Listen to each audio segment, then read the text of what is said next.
Assalamualaikum warahmatullahi wabarakatuh. Salam dan bahagia. Perkenalkan, nama saya Suprihatin, NIM 2019 008272 dari kelas manajemen 6A7. Di sini saya akan menjelaskan mengenai pihak-pihak penilai dalam evaluasi kinerja. Adapun beberapa materi yang akan saya sampaikan yaitu menjelaskan mengenai pihak-pihak yang dapat menjalankan peran sebagai penilai. Yang kedua, menjelaskan pihak-pihak yang harus dinilai. Yang ketiga, menjelaskan pentingnya training bagi penilai. Dan yang keempat, menjelaskan jenis-jenis training untuk penilai. Langsung saja kita mulai masuk ke materinya. Keandalan dan hasil akhir dari suatu sistem evaluasi kinerja yang diterapkan pada suatu organisasi salah satunya akan sangat ditentukan oleh ketepatan pihak organisasi untuk menjawab pertanyaan tersebut. Berikut ini akan dibahas mengenai berbagai cara penilai dilihat dari sisi penilai. Yang pertama ada supervisory rating, adalah penilaian kinerja yang penilainya adalah supervisor langsung. Sudah menjadi hal yang sangat umum dalam evaluasi kinerja bahwa pihak yang melakukan penilaian adalah supervisor. Di samping memiliki beberapa kelebihan yang dimiliki, ada beberapa kelemahan yang muncul apabila supervisory rating ini digunakan. Di antaranya adalah yang pertama, supervisor yang melakukan penilaian mungkin tidak dalam kondisi yang tepat untuk melakukan penilaian kinerja karyawan. Yang kedua, kemungkinan supervisor hanya tertarik pada salah satu dimensi pengukuran kinerja, sedangkan terhadap dimensi yang lain itu kurang menaruh perhatian. Yang ketiga, supervisor membuat keputusan administratif terlebih dahulu dan selanjutnya supervisor tersebut memanipulasi rating kinerja agar sesuai dengan keputusan administratif yang sudah dibuat. Yang kedua, self-evaluation. Karyawan kadang-kadang diminta untuk menilai diri mereka sendiri. Jika karyawan diminta menilai sendiri kinerjanya, maka akan termotivasi dan lebih peduli pada proses evaluasi. Self-evaluation ini diyakini akan lebih efektif apabila digunakan untuk keperluan pengembangan individu daripada untuk keputusan administrasi, seperti pengupahan dan keputusan sumber daya manusia lainnya.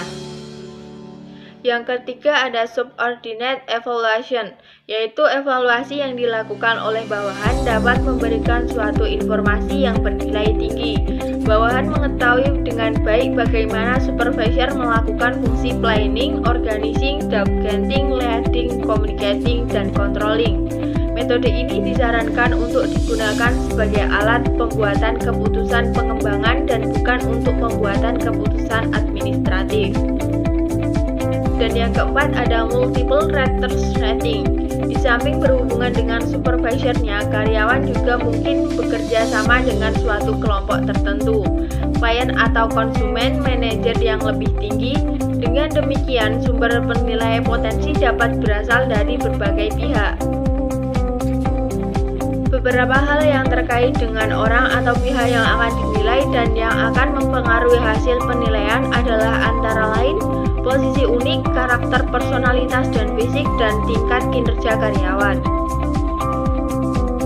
Perbedaan posisi kelompok karyawan yang paling sering dinilai adalah pekerja profesional dan teknis, supervisor jenjang pertama, karyawan kantor, dan middle management.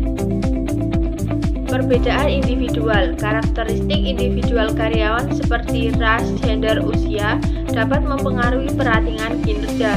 Salah satu cara yang dapat digunakan untuk mengurangi noise adalah dengan melakukan training untuk para manajer agar lebih mampu mengenal dan mengurangi bias dalam evaluasi. Perbedaan kinerja, terdapat suatu asumsi bahwa manajer cenderung untuk menghindari menilai karyawan yang berkinerja rendah. Penyebabnya tidak hanya masalah meratingnya itu, tetapi lebih kepada cara untuk mengkomunikasikan kinerja karyawan yang tidak baik. Training bagi evaluator. Beberapa training untuk evaluator telah dikembangkan untuk membantu evaluator tersebut dalam menghasilkan peratingan kinerja yang reliable dan akurat. Program training dapat diklasifikasikan ke dalam 3 jenis, yaitu Red Error Training, Frame of Reference Training, dan Information Processing Training. Yang pertama, Red error training. Evaluator dapat dididik untuk mengurangi kesalahan dalam perhatian seperti kesalahan lisensi, severity, central tendency, dan halo.